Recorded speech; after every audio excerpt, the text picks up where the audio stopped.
Welcome back to another episode on Anxiety Doesn't Own Me podcast. My name is Emmanuel Isaacson, and I'm an anxiety coach who helps people to overcome and heal their anxiety naturally. On today's episode, what I am going to be talking about is if anxiety symptoms aren't dangerous and how to know that what you're having, whatever symptom you're actually experiencing, is anxiety and not something worse.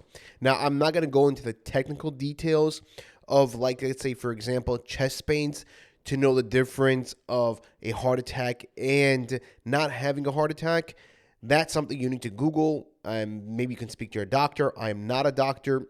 But what I am going to do today is give you more clarity in how to deal with those types of symptoms to be able to calm down and to know that, hey, are anxiety symptoms dangerous or are they not dangerous? So I just want to put your mind at ease and let you know that anxiety symptoms are not dangerous. They may feel that way, and your anxiety, not you, it's your anxiety that may tell you like, hey, you are experiencing, let's say if you have chest pains, you're experiencing a heart attack, you need to go right away to the hospital in order to make sure that you're fine. And if you are, that they're going to take care of you over there. So that is your safety. So what happens is that you actually go to the hospital. And what happens in the hospital, they check you out and like, hey, everything is fine. Your heart is healthy. And that what happens is that we have on this repeat going over and over and over again, this kind of issue, and we feel that anxiety symptoms are dangerous. But we need to understand that anxiety symptoms are not dangerous and they're actually normal to experience. And your body is actually working normally whenever you are having anxiety. The only thing is over here is that we're perceiving everything as dangerous. So your anxiety is on 24/7. And of course, right now you have an anxiety disorder from the sympathetic nervous system not operating correctly and not being able to filter out and stop your anxiety or control it. But right now you are experiencing anxiety because you perceive everything as dangerous, and as well that your sympathetic nervous system is not working properly. But the main thing to understand is that if you never had an anxiety disorder, if your sympathetic nervous system was fine and that you didn't perceive everything as dangerous, and if you were in a dangerous situation, you would experience these symptoms. So you have to understand that your body is working normally and that it's not dangerous what you're experiencing. Whenever I heard this thing, it helped me tremendously in calming down my anxiety with thinking about like, wait, I have a headache right now. Does that mean I have a tumor? I'm feeling dizzy right now. Does that mean I'm going to faint? I'm having these kind of hot flashes and I'm cold all of a sudden. Does that mean there's something more than that? No, I already understood like, hey, this is being caused from my anxiety and it's not dangerous. And you see me already I had it for 3 years, anxiety, and now I'm anxiety free for over 9 years, and I was totally fine. And nothing really bad ever happened to me. Every time I went to the hospital for my chest pains, I was totally fine. Now, how do you deal with those types of symptoms and to be able to calm yourself down so you don't end up in the ER? Because we don't want to go to the hospital. We don't want that. We want to live a normal life. We want to be the way we used to be. Now, the way we can actually do that is tell ourselves that whenever we're experiencing, let's say, for example, chest pains, it's something that I used to have. And I would go to the hospital for it. I remember I went to the hospital for 1 week straight because of it. Every single night at the same time, I would have a panic attack, and I would have chest pains for a minute. It would freak me out. And what happened is that what I had to do with the work that I had to do was that telling myself, like, hey, Emmanuel, you already went to the hospital for this. You checked yourself out. Everything was fine. You even went to a cardiologist. I even went to the cardiologist. They put that device on me for 24 hours. And the doctor even said, he's like, hey, you have a very healthy, strong heart. So right away, my anxiety jumps up. It's like, Emmanuel, be careful. You're having a heart attack. Oh my God, we got to go to the hospital. You're freaking out. You start panicking even more. Like, oh my God, I'm having a heart attack. And you rush to the hospital and everything is fine. And then all of a sudden in the hospital, they give you that kind of like, okay, you know what, Emmanuel, everything's fine, your heart is fine, and you calm down. But the next night, it's over and over again. We've been through this before. This is what I used to tell myself. Emmanuel, you've been through this before. You experienced this chest pains. It's not because you're having a heart attack. At that time, Of course, I didn't know it was because of my anxiety. I didn't know that was causing it. That I found out later on. But that's what I used to tell myself. Like, Emmanuel, I already went to the hospital for this. Even my parents, like, Emmanuel, you went to the hospital for this multiple times. You were fine. And I would tell myself, no. Like, this time it definitely is. And then after a while, I told myself, like, Emmanuel, you know what? They're right. I went to the hospital multiple times. Like, there's nothing to it. Now, you can add to yourself that, hey, because you know it's anxiety, so you can ask to yourself, like, it's anxiety. That's what's causing my chest to hurt. That's what's causing me to experience this kind of symptom, and that's a symptom of anxiety. And of course, you can tell the difference. You can ask a doctor to know the difference between them two, and they'll explain to you the symptoms. I believe that there is, I'm not going to go into the symptoms because I don't want to freak you guys out, and you're going to start being hyper aware about it and everything. But you have to tell yourself, hey, listen, I already went to the doctor. I checked myself out. Everything is fine. We've been through this. It's from my anxiety and not me having a heart attack. Now, another thing is that, let's say, for example, you have a symptom of like dizziness. And I know a lot of people with anxiety struggle with this. And I know I did. That whenever you feel dizzy, it feels like, hey, I'm about to pass out. I'm about to faint. My fear was that I'm going to faint, and I'm not going to give you that fear so that you guys don't have because I don't want to provide you more ideas of like what I was thinking so that I don't want you guys to freak out about it. But I told myself with the dizziness that, hey, man, you checked yourself out. Everything was fine. Everything is okay. There's no tumor over there. This is coming from your anxiety. That's where it's coming from. And what I had to do is kind of accept the symptoms, accept feeling this way. I just kind of like, I'm just going to accept that I feel dizzy right now. I'm just going to go with the flow. Or I know a lot of people that have headaches. I deal with a lot of people that have headaches. And this is a very common symptom. I know somebody, my brother-in-law's sister, she has headaches.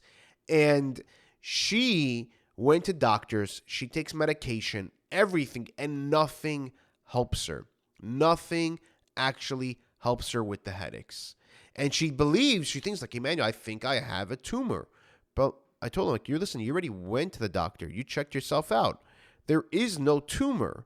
It's coming from your anxiety. If we just take our focus off the health issues that we think that we may have and onto the anxiety, we'll see that it's not the health and it's the anxiety, and we'll see that our symptoms start to calm down. And we're actually able to deal and target those symptoms because now we know what the problem is. And I know a lot of us, the number one thing that we have an issue is that no one can tell us why we have this. No one can tell us, like, okay, you know what? I have chest pains. Why do I have chest pains? Oh, it could be panic attacks. No, that's not a good answer for me. But that's the reality. That's the truth. It's because of your panic attack. It's because of your anxiety that you have that. Now, if you have clarity about that, like, okay, now I know what it is. Or like we have headaches. Like, why do I have headaches? I went to the doctor, a neuro doctor. I taking medication. I did everything, and I still have headaches, and I don't understand why. And that's very hard. But whenever I show people, like, hey, it's coming from your anxiety, like, you know what? Maybe that's a possibility. And like it kind of like calms you down when you finally know where it's coming from. And that is going to help us tremendously with our anxiety. We have to understand these symptoms, feeling dizzy, right? When you're having dizziness, that's coming from your anxiety. It's not coming from you're about to pass out. It's not because you have low blood pressure and you're about to faint. It has nothing to do with that. It's coming from your anxiety. Your anxiety is making you feel that way. Or for example, with DPDR. This is a major thing. Major. I remember with DPDR, it's the scariest symptom out there. It really is. It makes you feel like you're going insane. But the thing is, you're not going insane. You are experiencing what you are experiencing right now is from your anxiety. That's the reason why you're feeling this way. That's the only reason, and it's not because you're going insane. Trust me, people that are going insane, they don't realize that they're going insane. They're not aware about it. You are aware of it. You are aware that something's wrong over here. I need to fix. I need to change. Like, hey, what's wrong? Something's off. People that went insane, they don't even realize it. They think they're normal. So that's a really good thing that you realize, like, hey, there's something wrong over here. But it's not coming from the fact that you're going insane. It's coming from your anxiety. We need to shift our focus off the health-related issues or that with DPDR that you may be going insane, that there's something actually wrong with you mentally, onto like, hey, the problem is over here, my anxiety. That's the issue over here. Not the symptom. If we look in more deeper, if we go in deeper and actually remove that thought, like, oh my God, I'm having a heart attack. Oh my God, I'm hyperventilating. I'm not getting enough oxygen. I'm feeling dizzy. I'm going to faint. I have a headache. I have a tumor. No, heart palpitation. There's something wrong with my heart. No, it's just coming from your anxiety. We need to remind ourselves that, hey, I'm feeling this symptom right now. It's coming from our anxiety. And I know a lot of people go to the doctors for it. I know that. I remember I spoke to somebody one time from Florida, and he woke up and he has health anxiety, and he was really freaking out. It was like 6:30 in the morning, and he was really freaking out that he was dying. He thought like, hey, there's something really medically wrong with me. And what he did is like, he repeated this. He told me, it's like, Emmanuel, I repeated it. I'm like, it's from my anxiety. My anxiety is causing me this. That's where it's coming from. It's not coming from my health. I'm fine. And like, what he did is try to calm himself down, and he was able to calm himself down. And what happened is that the symptom went away. The symptom is no longer there. If it was something more medical, then that symptom is more persistent. That's what it is. But number one thing, before thinking, oh man, I've had this already for 20 minutes, 30 minutes, an hour, try calming yourself down and see if the symptom is still there or not. And listen, if you already went to the doctor and you already know, like, hey, I got a clean bill of health, that's another thing that you can use. I don't like using it personally because that means we're always going to be running to the doctor. And again, there's nothing wrong with that. And I'm not trying to tell you that you shouldn't go to the doctor if you're feeling something. Again, I don't know your health history. I don't know anything about you guys, really. So, like, I don't know about, like, what you actually experience in life. But, like, if that's something that's going to help you, go to the doctor. But if the doctor already showed, hey, there's nothing wrong. Like, I went to the cardiologist. I thought there was something wrong. At 20 years old, I thought I was having a heart attack. Like, what 20-year-old really in this world has a heart attack? My doctor said, you have a very healthy, strong heart. You have nothing to worry about. I was still freaking out, but I told myself, like, you know what? The doctor told me this. The doctor told me that. I was like, but what is it? So, like, hey, so why am I experiencing this? I didn't know it was anxiety, but you do know. So you tell yourself, like, hey, it's from my anxiety. If I calm my anxiety down, the symptom goes away. So, guys, remember that the symptom is there from your anxiety. It's not coming from a health issue. If you want to go to the doctor, I'm not saying not to go to the doctor. Go to the doctor. But once the doctor gives you the clean bill of health, then you know, like, hey, 100%, it's coming from my anxiety. That's where it's coming from. Now I know what the issue is. I'm going to tackle that, calming down, and be anxiety-free and be symptom-free. If you did like this episode, please click the like button and leave a 5-star review. The reason why I ask is because this way we're able to reach more people. And the more people that we can actually reach, the more people that we can actually help. Because my mission in this world, my purpose is to help people to overcome and heal their anxiety naturally and show them that it's possible to overcome. Thank you guys. Take care. And I'll see you guys in the next episode.